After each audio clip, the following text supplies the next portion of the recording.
박근혜 정부 때, 특히 MB 정부 때 지방행정체계 개편에 관한 특별법을 만들어서 대한민국 제도권 주민자치 정책들이 이렇게 가면 안 된다.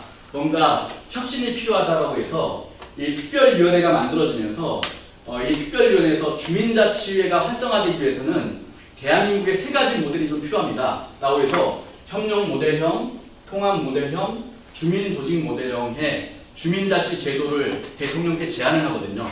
그 내용을 살펴보면요. 참 혁신적인 게 주민조직 모델은요.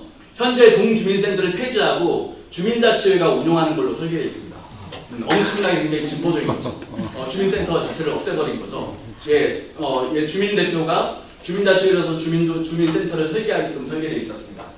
하나는 이건 너무 급진적인 거고요. 통합 모델형은 현재 동주민센터의 인사권만 구청이 가지고 있고 나머지 모든 행정적인 권한들은 주민자치위원회가 가지고 있는 거므로 굉장히 행정하고 우위를 점하면서 동사무를 처리하는 걸로 통합 모델이 설계되어 있는 거고요. 현재 협력 모델은 동주민센터와 행정이 동등한 위치에서 서로 협력하고 자치하는 모델로 설계되어 있었거든요. 이 세 가지 모델이 대통령께 보고가 되는데 요거는 너무 혁신적이다. 이것도 좀 부담스럽다. 가장 만만한 협력 모델형도 현재 주민대표들이 행정과 동등한 위치에서 근데 어디 동등합니까? 정부가 예산을 다 가지고 있는데요. 가장 나쁜 안이 설계되긴 하죠. 그렇지만은 그때 당시에 설계된 주민자치 모델이 굉장히 혁신적이었고 주민조직 모델은 유연적인 요소가 있어서 시행되지 못했었고요. 공무원들 수요조사하면서 협력 모델형이 우리나라에 딱 맞다라고 해서 이 협력 모델형이 시행되어서 현재 주민자치가 그렇게 설계되어 있긴 하는데 어쨌든 학계에서는 이 두 모델용 채용해서 굉장히 유의미하게 평가를 했습니다. 참고로 그래서 현재 주민자치위원회가 굉장히 권한이 없는 상태로 설계되기 때문에 주민자치의 시범사업을 통해서 뭔가 새로운 자치 변화를 도모해보자고 해서 MB정부가 박근혜 정권 때 와서 주민자치회라는 이름으로 시범사업이 49개 진행되었습니다. 참고로 성동구 마장동, 은평구 역천동이 이런 주민자치의 시범사업을 진행했는데요. 행자부에서 하는 시범사업도 사실 시원치 않게 성과라고 보기도 거의 실패에 가깝게 진행되었습니다. 이런 과정을 거치면서 서울시에서 용단을 거친 거죠.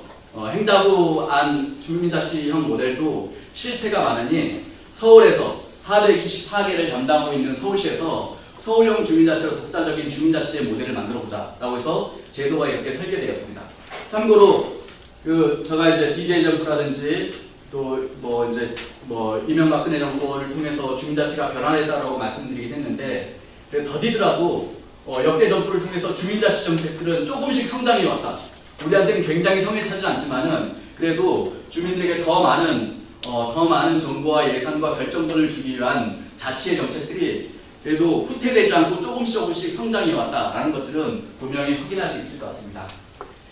참고로 2010년도에 서울시에서는 잘 아시지만은 박원순 시장이 어쨌든 취임하면서 마을 공동체 사업이라는 것들을 통해서 아주 우역적으로 3인 이상 주민들이 모이면은 나의 필요를 또 지역의 필요, 공동체의 필요를 만들기 위해서 공동기 사업들을 혁신적으로 진행하기도 하죠.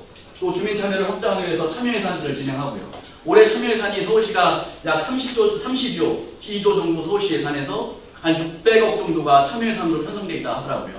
굉장히 많은 권한들을 시민에게 내어주기 위한 여러 가지 사업들이 계속 진행되는데 저희 같은 이제 활동가 실무자들에서는 서울시가 내릴 수 있는 주민 참여 정책에서 서울형 주민자치회만큼 혁신적인 주민 참여 사업들이 나올 수 있을까? 그래도 서울시가 최근 5년 동안 펼쳤던 주민 참여 사업에 서울형 주민자치회 사업은 거의 끝판왕일 것이다. 굉장히 많은 권한들을 주민에게 내어주는 형태로 설계되기 때문에 이거보다 더 좋은 제도가 나올 수 있을까라는 의문이라든지 우려 속에 이 사업들이 진행되고 있습니다. 어쨌든 저는 서울시에서 줄거적으로 추진했던 주민들에게 더 많은 권한을 내어주기 위한 주민 참여 정책들이 쭉 일괄적으로 진행해 왔고 그 마지막에 서울형 주민자치회 사업이 있다라고 말씀드릴 수 있을 것 같습니다. 참고로 서울시는 마을 공동 사업들을 지난 5년 동안 의욕적으로 추진해 왔습니다. 마을 공동체 사업이 이제는 나름대로 일정 정도에서 비판도 받기도 하고 성과를 내면서 주민자치회 사업으로 이렇게 옮겨가는 흐름을 보이거든요. 왜 그럴까? 당연히 마을공동사업과 자치는 한 몸이기 때문에 그러긴 하는데 그 이유는 제가 서울시 조례를 그냥 가져왔습니다. 서울시가 마을공동사업을 그렇도록 하는 이유는 주민자치 실현을 하기 위해서 마을공동사업을 한다라고 조례 1조 1항에 나와 있습니다. 도봉구에서도 도봉구가 그렇게 마을공동사업을 하는 이유는 주민자치를 실현하기 위함이다 라는 내용이 포함되어 있어서 마을공동사업들 그리고 현재 진행되고 있는 주민자치의 사업들은 별만 좀 다를 뿐이지 긍정적으로 주민자치 또 지역사회 시민력 강화를 위해서 설계되어 있다 이렇게 말씀드릴 수 있을 것 같습니다. 참고로 서울시가 지난 5년 동안에 작년도에 마을공동체 사업을 하면서 성과 보고를 했거든요.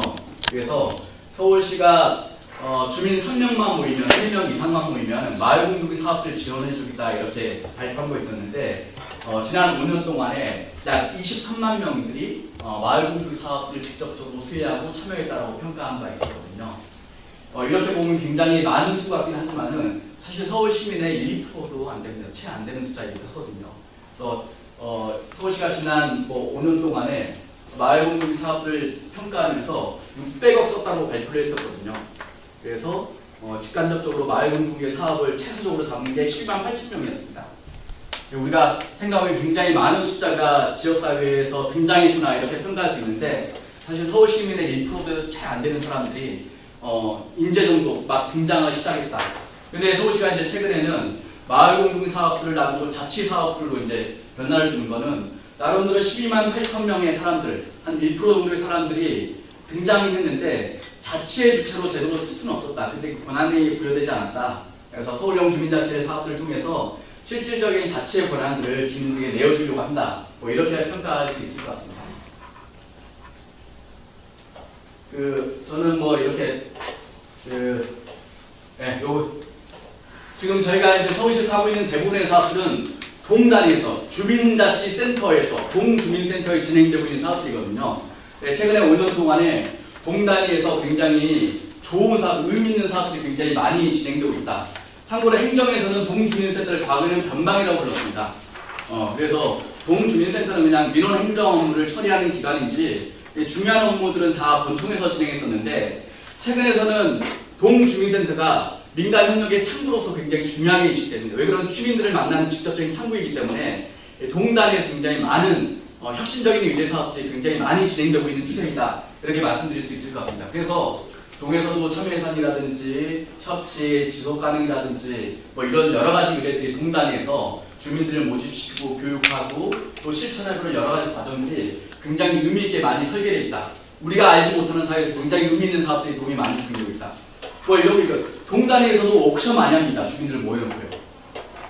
퍼실데이터에 불러서 퍼실을 진행하고요. 예전에 주민들 참여하면요, 그냥 이름만 낭독하고 활동비 정도만 받고 진행하는 게 있었는데 지금 그렇지 않습니다. 꼭 말을 시키고요. 말도 안 하시니까 포스트 있고 말씀을 하게끔 계속 붙이거든요. 그러면서 구정 운영 전반에 주민들의 의견을 반영하기 위한 여러 가지 시도들을 많이 하고 있다. 그래서 행정의 주민센터가 변방이었는데 지금 민간협력의 중요한 창구로 구상하고 있다. 우리가 알지 못하는 사회에 굉장히 의미 있는 사업들을 굉장히 많이 하고 있다. 물론 질과 관련해서는 다툼의 여지가 굉장히 많지만은 형식적인 관점에서 굉장히 의미 있는 사업들을 동단에서 많이 하고 있다. 특히 서울시에서 마을계획단이라는 것들을 운영해 봤습니다. 착동 사업의 일환으로 주민들 100명 정도를 참여시키고 우리 동네 필요와 관련해서 직접 발굴하게 하고 그분들의 그런 사업들을 할 수 있는 일정도 예산에 대한 권한들을 주어지는 마을계획단이라는 것들을 운영해 봤는데 굉장히 실효성이 높았다. 주민들의 참여가 혁신적이었다. 그래서 이 마을계획단 활동들을 서울시에서는 지속하고 싶었는데 이 마을계획단은 지방재정법상 2년 이상 인력과 예산을 편제할 수 없어서 이런 마을계획단 활동들이 종료가 되었습니다. 근데 이 좋은 마을계획단 활동을 어떻게 하면 지속 가능할 수 있을까 생겨봤을 때 주민자치라는 제도적 기반 틀에서 이것들을 연장하면 좋겠다라고 해서 주민이 직접 만드는 마을계획단이라는 시험들을 주민자치에 안착한다라고 보실 수 있을 것 같습니다. 또 하나는 동단에 굉장히 많은 의미 있는 사업들이 의미 있게 추진된다고 말씀드렸습니다. 하지만은 고만고만한 사업들이 굉장히 중복되고 난립되어서 진행되고 있더라. 오는 사람들이 다 똑같아서요. 한 2, 30명 정도가 동단에서 여기에 참여하고 저기에 참여하고 여기에 참여하고 주민들이 참여한 사람들도 이름은 다르지만은 형식과 프로세스는 똑같거든요. 주민들을 모집하고 지역조사하고 워크숍하고 필요들 결정하고 집행하고 실행하고 이런 프로세스들이 굉장히 많아서 서울연구원에서 주민 참여 정책들이 앞으로 이렇게 가다가는 94% 이상이 굉장히 중복되게 추진되고 있다. 이런 사업 중복으로 인해서 주민들은 동원되고요. 형식적인 참여들이 반복되면서 오히려 주민들 간의 갈등의 소지들이 일어날 수 있는 확률들이 굉장히 많기 때문에 이런 주민 참여 통로들을 하나로 좀 일원할 필요가 있다는 행정의 필요가 있었습니다. 그래서 적어도 20년 가까이 진행되었던 주민자치위원회, 마을계획단, 참여예산이라든지, 동복지협의체운동회, 동단에서 진행되고 있는 여러 가지 직능단체 활동들을 주민자치회라는 하나의 플랫폼으로 묶어서 여기에 권한과 대표성, 자원과 정보를 좀 모아줘서 실질적으로 자치의 기반을 구축할 수 있도록 해보자라는 게 서울형 주민자치회 사업의 주요 계획입니다. 네, 주민자치의 개념들은 아까 설명한 바 있었습니다. 참고로 학술적으로 지방자치는 단체자치와 주민자치로 나눈다고 하는데 단체자치는 주민들이 요구하지 않도록 지자체장이라든지 시장이라든지 중앙정부를 위해서 단체자치 할 거라고 굉장히 많이 요구하죠. 상대로 주민자치는 굉장히 그 누구 하나 관심 가지지 않는 영역이다. 그래서 주민자치 영역들을 앞으로 확대하는 게 전체로 지방자치분권의 중요한 화두로 가지고 있다라고 말씀드릴 수 있을 것 같습니다. 그래서 서울형 주민자치를 제가 설명해 드리려고 하고 있습니다. 그래서 서울형 주민자치회는 뭐 하려고 하는 거냐? 주민들 완장 붙여서 이렇게 권위를 높여주려고 하는 게 아니라 민간협력적인 사회 문제 해결 능력을 높이고 지역사회 공동체를 형성한다. 특히 민간 간이 협력해서 지역사회에서 발견한 여러 가지 사회 문제를 해결하기 위해서 서울형 주민자치를 하고 있다.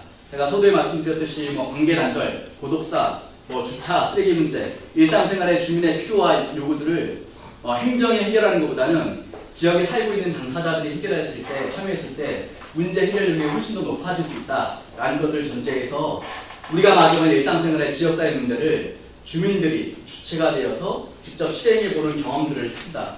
이런 것들을 반복적으로 하면서 아주 작은 낮은 수의 자치를 한번 모색해보자라는 게 서울형 주민자치의 내용입니다.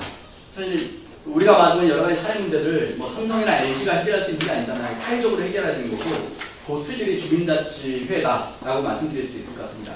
그래서 주민자치회는 자치계획들을 잘 수립하고 실행하는 거가 구체적인 내용인데 이 자치계획 관련해서 2부에 설명해 드리도록 하겠습니다.